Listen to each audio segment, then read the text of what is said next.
serahkan seluruh pergumulanmu kepada Tuhan. Ya. Banyak pergumulan yang dikatakan banyak sekali pergumulan kita kepada Tuhan ya. Entah ekonomi, entah anak, misalnya entah sakit, entah suami, entah istri, banyak pergumulan kita ya. Alangkah baiknya kita serahkan pada Tuhan ya. Jangan sampai pergumulan kita ini kita terus hanya hanya dengan keluh kesah terus ya, keluh kesah, didik keluh kesah ya, tidak punya ini keluh kesah, tidak punya itu keluh kesah, akhirnya ditangkap di setan, lain ngomongnya lain ya. Tapi kalau yang menangkap Tuhan Yesus enak ya, hati kita terus lebih tenang kalau yang menangkap Tuhan Yesus. Tapi kalau menangkap setan, ono ae pikirannya ya. Di sini kita buka ya, Yesaya 41 ayat 10 ya. Kita baca sama-sama ya. Janganlah takut sebab aku menyertai engkau. Janganlah bimbang sebab aku ini Allahmu. Aku akan meneguhkan, bahkan akan menolong engkau. Aku akan memegang engkau dengan tangan kananku yang membawa kemenangan. Amin. Amin ya. Dimana Tuhan Yesus berjanji kepada kita ya, katanya Tuhan jangan takut ya, biarpun ekonomi kita seperti ini pas-pasan, nggak usah takut, katanya Tuhan, tak sertai ya, nggak usah takut, katanya Tuhan. Tuhan sudah menulis di dalam kitab ini, sudah menulis dalam Alkitab. Sebenarnya ibu itu harus banyak doa kepada Tuhan ya, ini letak daripada isi kita. Kalau kita belajar firman, membaca firman, belajar apa sih maksud Tuhan mengatakan kita pada saat kita susah ya, kita seringkali kita khawatir apa ya, Tuhan kok begini ya, Tuhan kok begini ya. Tuhan jangan ya. Saya pernah ngalami sendiri ya. Saya sendiri pernah ngalami ya. Anak saya 3 laki, 2 perempuan, 5 ya. Macam-macam, banyak macamnya yang ini, ada yang baik, ada yang nakal ya. Tapi saya nggak pernah putus asa. Saya berdoa terus, walaupun saya tidak dijawab Tuhan 1 hari. Tuhan itu nggak akan menjawab 1 hari, tak jawab, tak enak, tak dukun. Tapi Tuhan tiap hari kita selalu berdoa. Tiap hari Tuhan, serahkan anakmu pada Engkau, serahkan anakmu. Akhirnya menjadi baik. Dan satu lagi saya juga bersakti, suami saya meninggal tanpa sakit, tanpa apa saudara. Siapa yang tidak ada? Tidak sakit, tidak apa. Tidak pakai ngomong-ngomong kecuali yang sakit bisa 5 hari, gak 10 hari. Ini tidak. Cuma merasakan 1 hari saja, tapi dia dalam keadaan sehat, jalan masih ada, jalan-jalan masih kerja. Gak taunya malah tidak ada. Gimana terpukulnya itu? Saya sudah dalam kecambuk pikiran saya sudah khawatir. Gimana kelanjutan hidup saya? Untungnya saya selalu mendekat Tuhan. Jadi saya hanya tanya sama Tuhan, Tuhan, apa yang harus saya jalani saat ini? Nggak ada suami saya, sedangkan anak saya 5 itu masih tergantung saya. Dalam hati mungkin saya hancur ya. Saya berlutut pada Tuhan, Tuhan, apa yang harus saya perbuat? Dengan kelima anak ini, belum lagi saya dibebani cucu itu berapa 4 dari ikut saya. Dia nggak punya mama ya. Anak saya cerai dengan istrinya ya, bisa yang 2 bisa dengan istrinya. Jadi tanggung jawab saya. Biasanya kalau ada suami saya, dia yang belikan susunya, nyekolahno. Anak saya kerjanya cuma rok-rok asem. Dari situ pergumulan saya berlutut sama Tuhan terus. Apa yang harus saya perbuat Tuhan? Apa yang harus saya perbuat? Saya cuma bertanya pada Tuhan apa itu ya. Tuhan itu sungguh luar biasa ya, sungguh luar biasa sekali.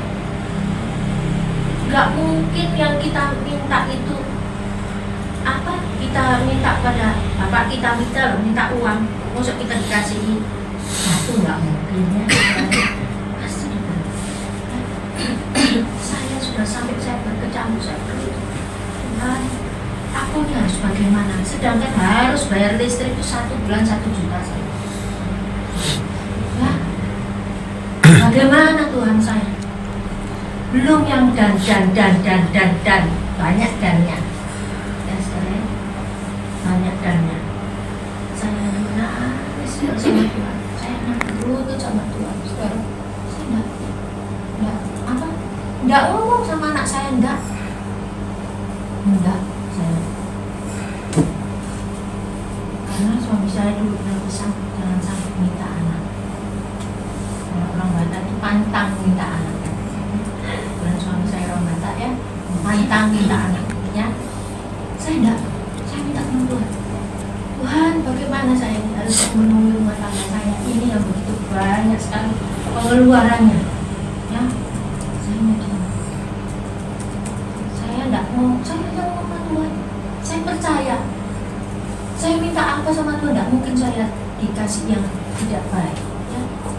Tapi Tuhan itu sungguh luar biasa. Saudara, anak saya yang pertama ngasih saya uang, mama gak ada duit ah. Kenapa? Ada, saya bilang kan, ada. Saya terima pensiun kan, sementara saudara ya, ada mama terima pensiun ya. Saya bilang gitu sama anak saya, ini loh mak, tak kayak tak bantu bayar listrik itu. Anak saya nomor 2, dia dapat kerjanya mulai tidak ada bapaknya, mulai gedung sudah. Kerjanya di parkiran biasa, ini rasa-rasa turu aja ya, gak tahu tanggung jawab ya anak susu nih, gak tahu tanggung jawab saudara. Bapaknya gak ada, aku masih nanggung susunya anak-anakku kabeh. 4 itu dia tanggung susunya. Anak saya yang paling nomor 3, anak saya laki-laki 3 saudara. Anak saya laki paling nomor 3 ini ya, gajian saya dikasihnya 1 juta. Gaya pokoknya kayak loh, 3 ini mama tapi itu apa tuh. Biasanya kalau ada bapaknya boro-boro ngekek, satu wilayah gak tahu ngekek nama saya itu sekarang. Tapi Tuhan itu sungguh luar biasa,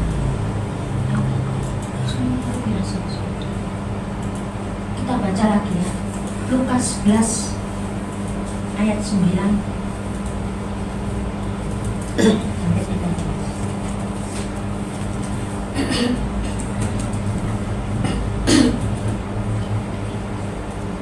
Baca Lukas 11 ayat 9 sampai 13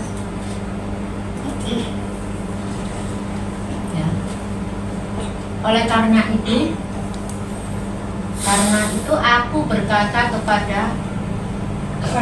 kepadamu, mintalah maka akan diberikan kepadamu, carilah maka kamu akan mendapat, ketoklah maka pintu akan dibukakan bagimu.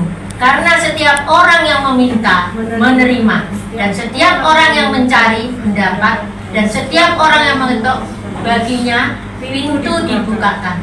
Bapa, manakah di antara kamu jika anaknya minta ikan daripadanya akan memberikan ular kepada anaknya itu ganti ikan? Atau jika ia minta telur akan memberikan kepadanya kalajengking? Jadi jika kamu yang jahat atau memberi pemberian yang kepada anak-anakmu, apabila Bapakmu yang di surga, ia akan memberikan Roh Kudus kepada mereka yang meminta kepadanya. Tuhan ya. Gimana saudara? Pernahkah Bapak kita minta kita dikasih yang nggak benar-benar? Sudah tertulis sebenarnya. Nggak pernah, selalu baik. Kita sudah, Tuhan nggak usah takut. Tapi namun kita masih mendarah daging, kita darah daging itu masih ada ya, mesti takut kan. Tapi kalau kita senantiasa berlutut pada Tuhan, itu hati yang khawatir ini akan hilang. Saya setiap hari saya hanya mohon pada Tuhan saja. Enggak, saya tidak minta anak, tidak. Walaupun begitu banyak, kalau dihitung-hitung sak tumpuk, dihitung-hitung wakeh, ya matematika yang mungkin buya opo. Tapi puji Tuhan, siapa yang memberi Roh Kudus yang menggerakkan hati anak-anak saya untuk bisa memberi saya. Waktu almarhum ayah bapak saya masih ada, suami saya masih ada, tidak pernah takut naik duit tamat dia. Dianggap mama seorang papa kayak gitu ya, seorang anak gitu. Saya kan tidak boleh berharap pada manusia. Ojo berharap pada anak, mengeluh pada anak. Ojo. Akhirnya jadi nih manas no kuping, ya mengeluh sama anak. Tapi kalau mengeluh sama di atas, nggak akan memanaskan kuping, malah mendinginkan hati. Dan hati kita ini jadi dingin. Ya. Siapa yang menggerakkan anak-anak kita? Siapa yang menggerakkan rezeki kita? Ya,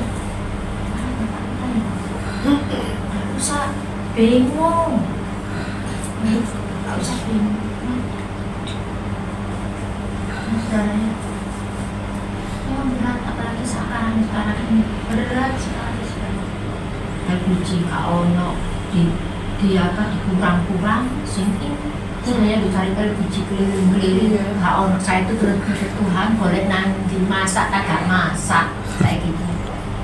Saya harus mendengar anakku sing gede takut, anak LPG tamat kamu, amas boleh di aku tamat di situ nggak ono. Saya tidak bisa sepeda motoran, saudara boleh no kampung-kampung aja, terus mendengar nggak ada iso ya mendengar. Anakku takut duduk, mama. Kok LPG ini kok di rumah dibuka? Enggak ono LPG. Mama, boleh sebelah enggak ono teman enggak? Boleh kamu sebelah enggak ono. Terus ini mah tak tukok lah, aku sing tuku. Padahal saya ini gitu. Enggak masak, aku tuh enggak mangan mulai sekolah. Saya itu gitu sekarang. Tapi nungguin siapa sing ditungguin ini kok gak ero. Siapa sing ditungguin? Enggak ada orang di rumah kan. Anak saya yang perempuan kerja di Jombang ya. Biasanya kalau dia tidak kerja, dia yang ngantar saya. Kalau kerja sudah, saya sendirian di rumah ya. Nah, itu cucu-cucu saya. Nah, cucu kita ke sekolah. Nah, masuk saya indeng-indeng mau jalan sampai tutup jembatan merah. Kan nggak mungkin ya kan? Ya saya gini Tuhan, gimana saya? Nanti cucuku datang nggak makan, Tuhan ya apa sih?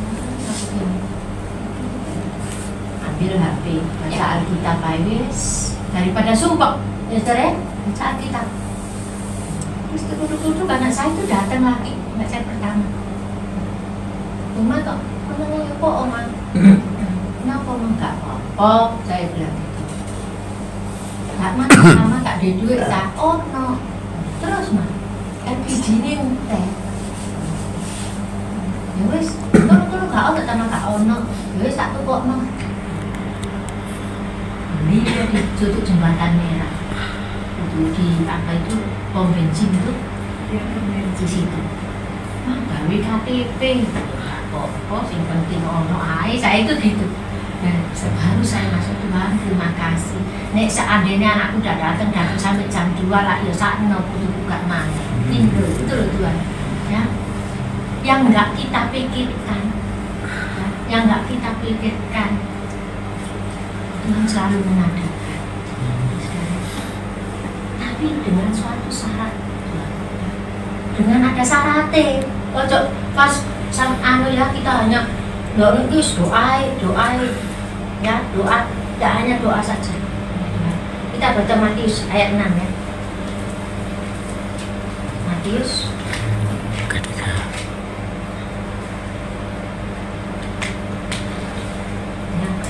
Tetapi carilah dahulu kerajaan Allah dan kebenarannya, maka maka semuanya itu akan ditambahkan kepadamu. Cari dulu kerajaan Allah. Syaratnya kabulung Tuhan. Berat loh, saudara. Berat loh. Syarat ini berat, ya. Secara manusia itu berat. Nek sing nggak pernah. Nah, tapi nek sing wis melakukan tiap hari rutin carilah dulu kerajaan Allah. Yang dimaksud cari kerajaan itu Allah itu bagaimana? Tepat waktunya doa. Padahal doa waktunya atau kita baca Alkitab, cari dulu kerajaan Allah kita. Ojo maunya rezeki blok Tuhan kasih blok, tapi kita nggak mau apa yang diminta oleh Bapak kita nggak mau. Nah, ada orang tuh 50-50 sama-sama. Kita perlu Tuhan, Tuhan juga perlu kita. Kerajaan. Ada waktunya doa itu doa, ada waktunya baca Alkitab, ojo sampai lupa. Ya. Kadang kebentuk ngantuk, kadang kebentuk kesel. Itu makanya dikatakan itu sulit, ya, sulit bagi yang nggak pernah. Tapi kalau yang sudah menjalani lambat itu nggak berat. Pertama memang berat, ya cari kerajaan berat. Kita nyusul ngantuk, saya itu jam 3 pagi sudah kayak orang dibangun sudah, wis melek. Jemput Tuhan, jemput Tuhan, nah, dan dipanggil sama Tuhan. Suruh apa? Doa, cari kerajaan Allah dulu. Baru kita bisa menemukan apa yang kita minta. Kita nggak usah pusing, ya. Kita selesaikan kewajiban kita aja. Kewajiban kita itu kita selesaikan. Ya. Nggak usah mikirin untuk apa kira-kira dapat enggak ini ya. Kira-kira nggak dapat enggak gitu kan. Kira-kira dikabulin enggak. Nggak usah dipikirin. Nggak usah dipikirin. Biar Tuhan yang bekerja, bukan kita yang bekerja, Tuhan yang bekerja. Kita sudah nyerahkan ke Tuhan, kita mohon Tuhan, mbok dibalas saiki, mbok sesuk, mbok embet, mbok tahun depan. Yang penting kita ini carilah dulu kerajaan Allah dan kebenarannya, maka semuanya itu akan ditambahkan kepadamu. Ya, jangan sampai kita hanya meminta, tapi kita tidak mau nyari kerajaan. No. Minta dan mencari kerajaan Allah. Karena mencari kerajaan Allah itu tidak gampang, sulit, tangi, gini, ngantuk, baca firman ngantuk, kesel. Saya berat, kesel. Apa tidak kesel? Apalagi sejak suami saya tidak ada, saya sudah tidak ada capeknya sih. Saking melampiaskan supaya saya tidak air mata itu terus keluar, ya. Katanya orang ikhlas, no. Saya bilang ikhlasnya lo ngadep undi. Mau bodoh sih kegebeng berdiri begini masih baik, moro-moro tidak ada. Loh, ya kalau sudah sakit berbulan-bulan kita bisa ikhlaskan. Ini enggak. Ya. Jadi saya cari kesibukan. Nyuci sehari bisa nyuci 4 kali, 3 kali sudah. Saking cari kesibukan. Pokoknya saya jangan sampai masuk kamar. Masuk kamar wis otomatis air mata ini terus keluar ini terus. Ya. Makanya saya cari kesibukan. Saya tidak sampai anak-anakku mama kok bawa terus ya bawa terus. Ya. Dulu masih ada suami saya nggak pernah nyuci sekarang. Ada pembantu terus ya. Suami saya nggak ada, saya berhentikan. Jadi saya yang bekerja terus, nyuci terus. Kalau pegel, karena ya itu pikiran. Kan, nek aku menang untuk tambah air mata tambah. Terus terus tambah saya tidak bisa mengendalikan, ya, mengendalikan badan saya, ya, mengendalikan juga jiwa saya bilang. Jadi saya cari kesibukan, ya, nyuci terus. Tapi ya pegel ya malam itu ya tidurnya malam, besok pagi jam 3 bangun pagi, ya kalau pegel. Sampai saya itu apa ya? Sampai saya jiwa saya ini belok-belok, akhirnya belok setan, ya. Nek wis ngene belok setan ya, ngikuti setan bisa. Cari kesibukan. Saudara, tetaplah carilah dahulu kerajaan Allah dan kebenarannya, maka semua itu akan ditambahkan kepadamu. Sembarang gampang, ya. Ayat yang terakhir Khotbah 3 yang 11a, ya. Khotbah 3 yang 11a. Ia membuat segala sesuatunya indah pada waktunya. Bahkan ia memberikan kekuatan dalam hati kita. Ia membuat segala sesuatunya indah pada waktunya. Pekerjaan Tuhan. Gak usah kita memikirkan, pasti ada yang indah. Gak dijawab saiki ya ben ya besok lagi setahun. Pokoknya terus kita cari kerajaan. Jangan pernah bosan, ya. Lagi di saat-saat seperti sekarang ini ekonomi sangat berat, ya. Sekarang ini kalau saya lihat yang enak-enak, yang tidak enak, ya. Makanya yang tidak enak ini sampai kita mengikuti jalan yang nggak benar, ya, jalan lurus saja, cari kerajaan Allah, supaya apa yang kita minta itu kabulkan. Jangan pernah bosan berdoa, jangan pernah bosan membaca Alkitab, karena di dalam Alkitab itu letak hidup kita, perjalanan hidup kita ini ada di dalam Yesus. Pasti kalau ibu bapak yang sering membaca Alkitab, ada semua. Tidak hanya cerita-cerita zaman-zaman dulu, enggak, tapi kehidupan kita ada semua. Ada pelan-pelan dibuka, nek gak ngerti dibalenya. Saya juga pernah merasa tidak yakin suami saya nggak ada. 3 hari berturut-turut, saya kan sekarang HP ada Alkitabnya, saya baca Alkitab di HP itu, saudara. 3 hari berturut-turut itu terus bacanya, HP itu bukanya beda. 1 hari lagi nanti beda, ya kan, besok lagi beda. 3 hari berturut-turut. Nah, sama Tuhan ini saya 40 ayat 20. Itu terus, ya, baca. Saya disuruh lihat siapa yang bikin langit itu, katanya Tuhan. Saya dihidupkan sama Tuhan. Gimana saudara? Karena saya selalu tidak yakin. Tuhan, kok bojoku mati? Kok bojoku kok tuh kamu ambil? Ya? Tuhan kasih pada saya. Ini saya 40 ya saudara. Ya Tuhan. Saya disuruh mengarahkan ke langit. Arahkanlah matamu ke langit dan lihatlah siapa yang menciptakan semua bintang itu dan menyuruh segenap tentara mereka keluar. Siapa saudara? Yesus. Saya juga begitu, Tuhan. Siapa yang ngambil nyawanya suamimu? Siapa yang punya nyawanya suamimu?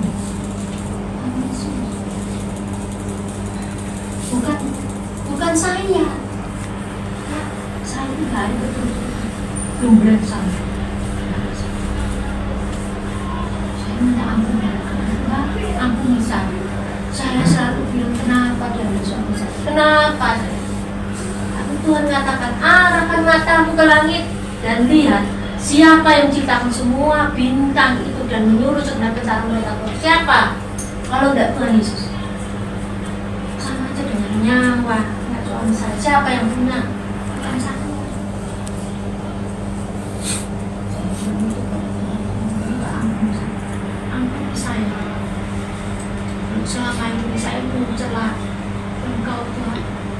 Saya selalu bertanya pada Engkau, kenapa dan kenapa.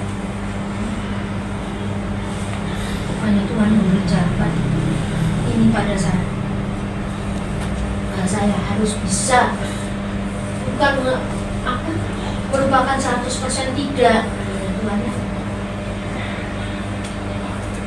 Tuhan mau nyawa suami saya, bukan kamu yang bunuh.